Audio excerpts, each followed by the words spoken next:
Assalamualaikum warahmatullahi wabarakatuh. Perkenalkan, di sini kami dari kelompok kimia kelompok 1 yang materinya adalah asam dan basa ingin memperkenalkan diri.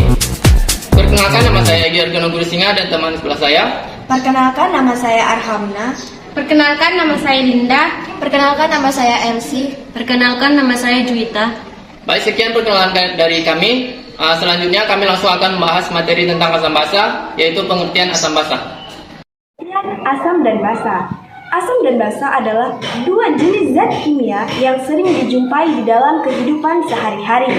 Asam adalah zat kimia yang dapat melepaskan ion hidrogen H+ ketika terlarut dalam air. Sedangkan basa adalah zat kimia yang dapat menerima ion hidrogen H+ atau melepaskan ion hidroksida OH- ketika terlarut dalam air. Menurut pengertian asam dan basa tadi, ada beberapa pendapat menurut para ahli. Yang pertama yaitu adalah menurut teori Arrhenius. Menurut teori Arrhenius, asam adalah zat yang apabila dilarutkan di dalam air akan menghasilkan ion H+ dalam larutan. Basa menurut Arrhenius adalah zat yang apabila dilarutkan di dalam air akan menghasilkan ion OH- dalam larutan, yaitu menurut teori Bronsted-Lowry. Asam menurut Bronsted-Lowry adalah zat yang memiliki kecenderungan untuk menyumbangkan ion H+ pada zat lain. Sedangkan basanya adalah zat yang memiliki kecenderungan untuk menerima ion H+ dari zat lain. Sedangkan yang ketiga yaitu adalah menurut teori asam basa Lewis. Asam menurut Lewis adalah suatu zat yang mempunyai kecenderungan menerima pasangan elektron dari basa. Sedangkan basa adalah zat yang dapat memberikan pasangan elektron. Sifat asam dan basa. Asam memiliki sifat korosif, yaitu dapat merusak benda atau zat lain. Asam juga dapat memberikan rasa asam pada makanan dan minuman. Basa memiliki sifat korosif yang lebih lemah daripada asam, namun dapat memberikan rasa pahit makanan dan minuman. Jenis-jenis asam dan basa. Ada banyak jenis asam dan basa yang ditemukan dalam kehidupan sehari-hari. Beberapa contoh asam dan basa yang umum dijumpai adalah jenis asam. 1. Asam klorida atau HCl. 2. Asam sulfat atau H2SO4. 3. Asam nitrat atau NaO3. 4. Asam asetat atau CH3COOH. Jenis basa. 1. Natrium hidroksida atau NaOH. 2. Kalium hidroksida atau KOH. 3. Amonia atau NH3. 4. Kalsium hidroksida atau CaOH2. Reaksi asam dan basa dapat menghasilkan garam dan air. Antara asam dan basa disebut reaksi neutralisasi. Contohnya, reaksi antara asam klorida atau HCl dan natrium hidroksida atau NaOH menghasilkan natrium klorida atau NaCl dan air atau H2O seperti yang ditunjukkan oleh persamaan reaksi berikut.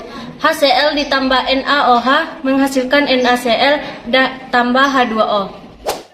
Baiklah, di sini saya akan menjelaskan tentang pH dan pOH.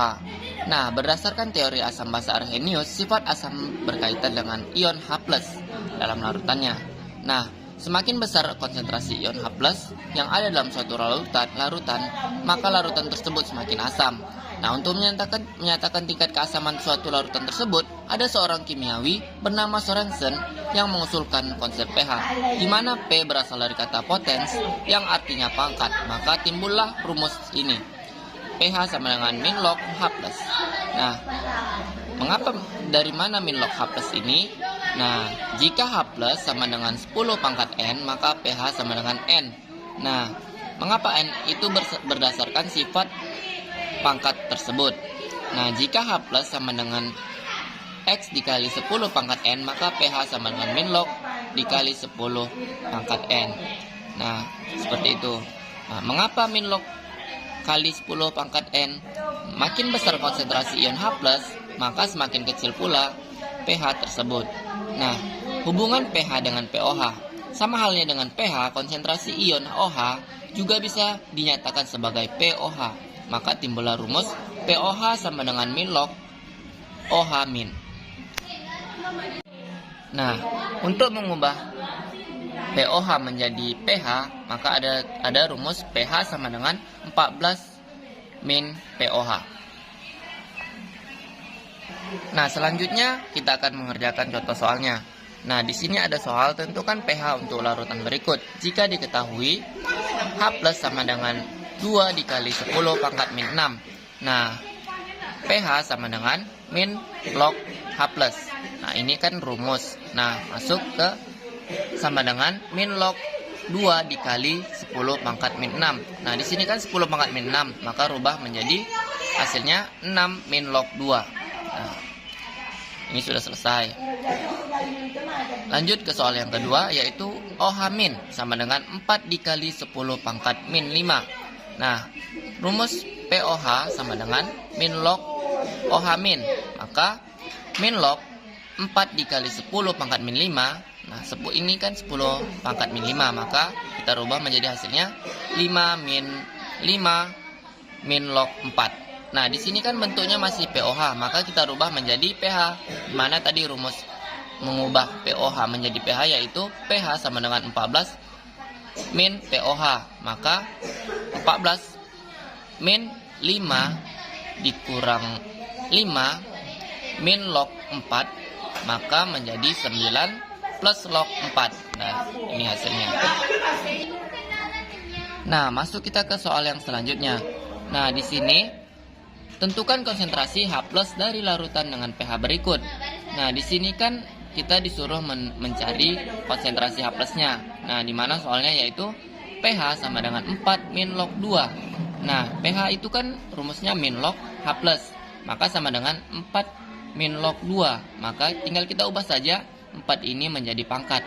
Nah, H plus sama dengan min 2 dikali 10 pangkat min 4. Nah, soal selanjutnya yaitu pH sama dengan 7 ditambah log 2. Maka min log H plus sama dengan 7 plus log 2. Nah, di sini kan 7 plus log 2, maka kita ubah menjadi min log setengah. Nah, mengapa min log setengah? Nah, ingat salah satu sifat logaritma di sini. Nah, ketika dia berubah arah, maka kita ubah dia menjadi min. Nah, mengapa min? Karena kita mau menyetarakannya dengan ini. Maka H plus sama dengan setengah dikali 10 pangkat min 7. Nah, di sini kan setengah. Setengah itu kan sama dengan 0,5 dikali 10 pangkat min 7. Nah, di sini kita rubah, kita sederhanakan lagi menjadi 5 dikali 10 pangkat min 8. Baiklah, di sini saya akan menyimpulkan dari semua pembahasan yang telah kami bahas. Adapun kesimpulan yang kami dapatkan adalah asam dan basa adalah dua jenis zat kimia yang sering kita jumpai dalam kehidupan sehari-hari. Skala pH digunakan untuk mengukur keasaman dan kebasahan suatu larutan. Juga dapat menggunakan indikator. Asam memiliki sifat korosif, sedangkan basa memiliki sifat korosif yang lebih lemah. Reaksi asam dan basa dapat menghasilkan garam dan air. Ada banyak jenis asam dan basa yang ditemukan dalam kehidupan sehari-hari.